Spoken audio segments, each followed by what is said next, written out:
Hi again. So our last chapter of this week of Matilda.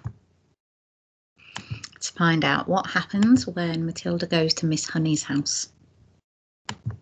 Chapter 16, Miss Honey's cottage. Miss Honey joined Matilda outside the school gates, and the two of them walked in silence through the village high street. They passed the greengrocer with his window full of apples and oranges, and the butcher with bloody lumps of meat on display, and naked chickens hanging up, and the small bank, and the grocery store, and the electrical shop. And then they came out at the other side of the village onto the narrow country road where there were no people anymore and very few motor cars. And now that they were alone, Matilda, all of a sudden, became wildly animated. It seemed as though a valve had burst inside her, and a great gush of energy was being released. She trotted beside Miss Honey with wild little hops, and her fingers flew as if she would scatter them to the four winds, and her words went off like fireworks with terrific speed. It was Miss Honey this and Miss Honey that, and Miss Honey, I do honestly feel I could move almost anything in the world, not just tipping over glasses and little things like that. I feel I could topple tables and chairs, Miss Honey. Even when people are sitting on the chairs, I think I could push them over, and bigger things too, much bigger things than chairs and tables. I only have to take a moment to get my eye strong, and then I can push it out, this strongness, at anything at all, so long as I'm staring at it hard enough. I have to stare at it very hard, Miss Honey, very, very hard, and then I can feel it all happening behind my eyes, and my eyes get hot just as though they were burning, but I don't mind that in the least, and Miss Honey... Calm yourself down, child. Calm yourself down, Miss Honey said. Let us not get ourselves too worked up so early in the proceedings. But you do think it's interesting, don't you, Miss Honey? Oh, it is interesting, all right, Miss Honey said. It is more than interesting, but we must tread very carefully from now on, Matilda. Well, why must we tread carefully, Miss Honey? Because we are playing with mysterious forces, my child, that we know nothing about. I do not think they are evil. They may be good. They may even be divine. But whether they are or not, let us handle them carefully. These were wise words from a wise old bird, but Matilda was too steamed up to see it that way. I don't see why we have to be so careful, she said, still hopping about. I'm trying to explain to you, Miss Honey said patiently, that we are dealing with the unknown. It is an unexplainable thing. The right word for it is a phenomenon. It is a phenomenon. Am I a phenomenon? Matilda asked.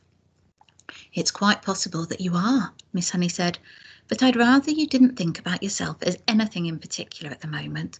What I thought we might do is to explore this phenomenon a little further, just the two of us together, but making sure we take things very carefully all the time. You want me to do some more of it then, Miss Honey? That is what I'm tempted to suggest, Miss Honey said cautiously. Oh, goody good, Matilda said.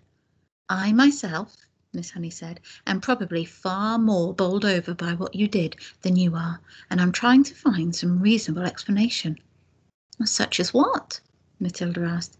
Such as whether or not it's got something to do with the fact that you are quite exceptionally precocious. What exactly does that word mean? Matilda said. A precocious child, Miss Honey said, is one that shows amazing intelligence early on. You are an unbelievably precocious child. Am I really? Matilda asked. Of course you are.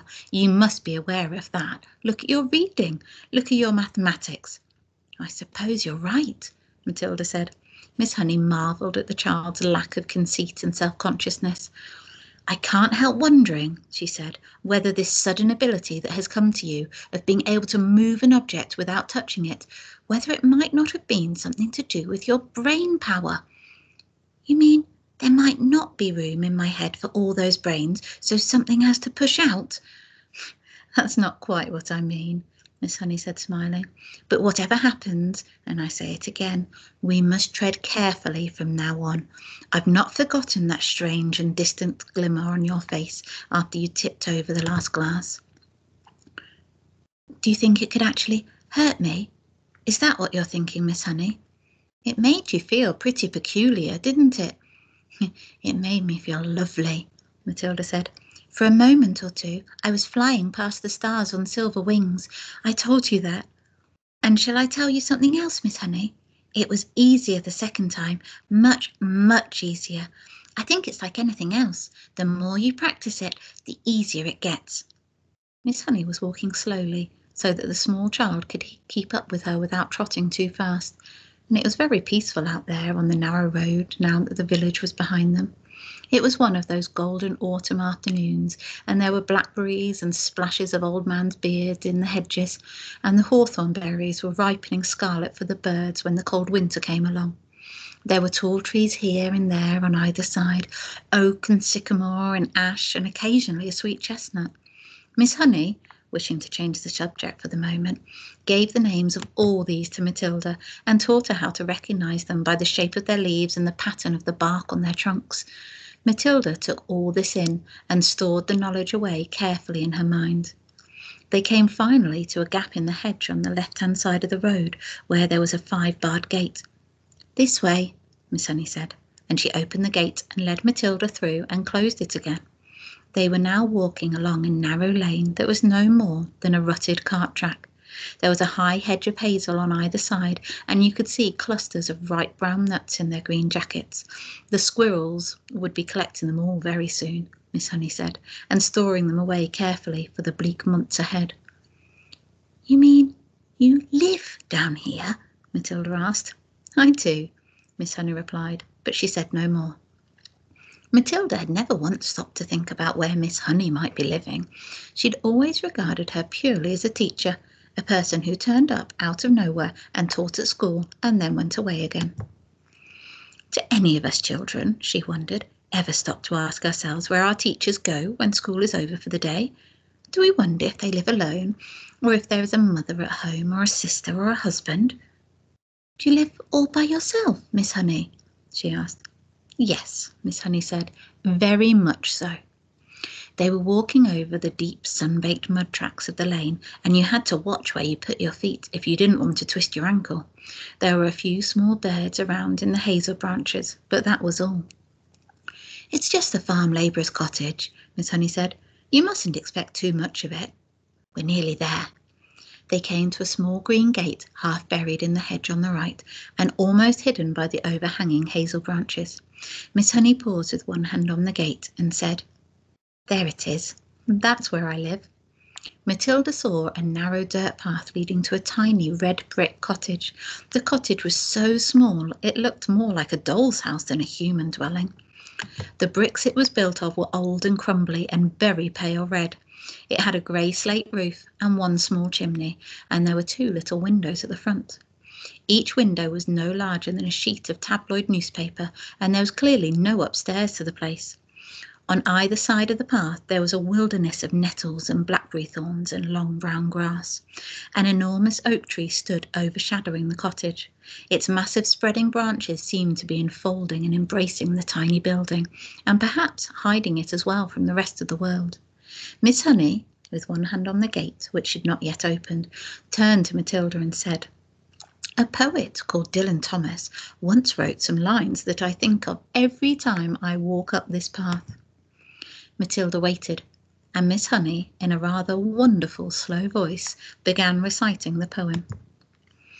"Never and never, my girl riding far and near, in the land of the hearthstone tales and spelled asleep, fear or believe that the wolf in the sheep-white hood, loping and bleating roughly and blithely shall leap, my dear, out of a lair in the flocked leaves, in the dew-dipped year, to eat your heart in the house in the rosy wood." There was a moment of silence, and Matilda, who'd never before heard great romantic poetry spoken aloud, was profoundly moved. "It's like music," she whispered. "It is music," Miss Honey said, and then, as though embarrassed at having revealed such a secret part of herself, she quickly pushed open the gate and walked up the path. Matilda hung back. She was a bit frightened of this place now. It seemed so unreal and remote and fantastic, and so totally away from this earth. It was like an illustration in Grimm or Hans Andersen. It was the house where the poor woodcutter lived with Hansel and Gretel, and where Red Riding Hood's grandmother lived. And it was also the house of the 7 dwarfs and the 3 bears and all the rest of them. It was straight out of a fairy tale. "Come along, my dear," Miss Honey called back, and Matilda followed her up the path. The front door was covered with flaky green paint, and there was no keyhole. Miss Honey simply lifted the latch and pushed open the door and went in. Although she was not a tall woman, she had to stoop low to get through the doorway. Matilda went after her and found herself in what seemed to be a dark, narrow tunnel. "You can come through to the kitchen and help me make the tea," Miss Honey said, and she led the way along the tunnel into the kitchen. That is, if you could call it a kitchen. It was not much bigger than a good-sized clothes cupboard, and there was one small window in the back wall with a sink under the window, but there were no taps over the sink. Against another wall there was a shelf, presumably for preparing food, and there was a single cupboard above the shelf. On the shelf itself there stood a primus stove, a saucepan, and a half-full bottle of milk. A primus is a little camping stove that you fill with paraffin, and you light it at the top, and then you pump it to get pressure for the flame. "You can get me some water while I light the primus," Miss Honey said. "The well is out at the back. Take the bucket. Here it is. You'll find a rope in the well. Just hook the bucket onto the end of the rope and lower it down, but don't fall in yourself." Matilda, more bemused than ever now, took the bucket and carried it out into the back garden. The well had a little wooden roof over it and a simple winding device, and there was the rope dangling down into a dark bottomless hole. Matilda pulled up the rope and hooked the handle of the bucket onto the end of it. Then she lowered it until she heard a splash and the rope went slack. She pulled it up again, and lo and behold, there was water in the bucket. "Is this enough?" she asked, carrying it in. "Just about," Miss Honey said. "I don't suppose you've ever done that before." "Never," Matilda said. "It's fun. How do you get enough water for your bath?" "I don't take a bath," Miss Honey said. "I wash standing up. I get a bucket full of water and I heat it on this little stove, and I strip and wash myself all over." "Do you honestly do that?" Matilda asked. "Of course I do," Miss Honey said. "Every poor person in England used to wash that way until not so very long ago, and they didn't have a primus. They had to heat the water over the fire in the hearth." "Are you poor, Miss Honey?" "Yes," Miss Honey said. "Very. It's a good little stove, isn't it?" The primus was roaring away with a powerful blue flame, and already the water in the saucepan was beginning to bubble. Miss Honey got a teapot from the cupboard and put some tea leaves in it. She also found half a small loaf of brown bread. She cut 2 slices, and then, from a plastic container, she took some margarine and spread it on the bread. Margarine? Matilda thought. She really must be poor. Miss Honey found a tray, and on it she put 2 mugs, the teapot, the half bottle of milk, and a plate with the 2 slices of bread. "I'm afraid I don't have any sugar," she said. "I never use it." "That's all right," Matilda said. In her wisdom, she seemed to be aware of the delicacy of the situation, and she was taking great care not to say anything to embarrass her companion. "Let's have it in the sitting room," Miss Honey said, picking up the tray and leading the way out of the kitchen and down the dark little tunnel into the room at the front. Matilda followed her, but just inside the doorway of the so-called sitting room, she stopped and stared around her in absolute amazement. The room was as small and square and bare as a prison cell. The pale daylight that entered came from a single tiny window in the front wall, but there were no curtains. The only objects in the entire room were 2 upturned wooden boxes to serve as chairs, and a third box between them for a table. That was all. There were no pictures on the walls, no carpet on the floor, only rough, unpolished wooden planks, and there were gaps between the planks where dust and bits of grime had gathered. The ceiling was so low that with a jump Matilda could nearly touch it with her fingertips. The walls were white, but the whiteness didn't look like paint. Matilda rubbed her palm against it, and a white powder came off onto her skin. It was whitewash, the cheap stuff that's used in cowsheds and stables and hen houses. Matilda was appalled. Was this really where her neat and trimly dressed schoolteacher lived? Was this all she had to come back to after a day's work? It was unbelievable. And what was the reason for it? There was something very strange going on around here, surely.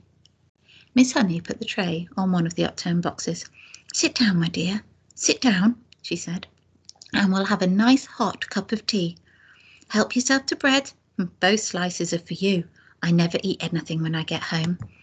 I have a good old tuck-in at the school lunch, and that keeps me going until the next morning." Matilda perched herself carefully on an upturned box, and more out of politeness than anything else, she took a slice of bread and margarine and started to eat it. At home, she would have been having buttered toast and strawberry jam and probably a piece of sponge cake to round it off. And yet, this was somehow far more fun. There was a mystery here in this house, a great mystery. There was no doubt about that, and Matilda was longing to find out what it was. Miss Honey poured the tea and added a little milk to both cups. She appeared to be not in the least ill. She appeared to be not in the least ill at ease, sitting on an upturned box in a bare room and drinking tea out of a mug that she balanced on her knee. "You know," she said, "I've been thinking very hard about what you did with that glass. It is a great power you have been given, my child. You know that." "Oh, yes, Miss Honey, I do," Matilda said, chewing her bread and margarine. "So far as I know," Miss Honey went on, "nobody else in the history of the world has been able to compel an object to move without touching it or blowing on it or using any outside help at all." Matilda nodded, but said nothing. "The fascinating thing," Miss Honey said, "would be to find out the real limit of this power of yours. Oh, I know you think you can move just about anything there is, but I have my doubts about that." "I'd love to try something really huge," Matilda said. "What about distance?" Miss Honey asked. "Would you always have to be close to the thing you were pushing?" "I simply don't know," Matilda said, "but it would be fun to find out." Okay.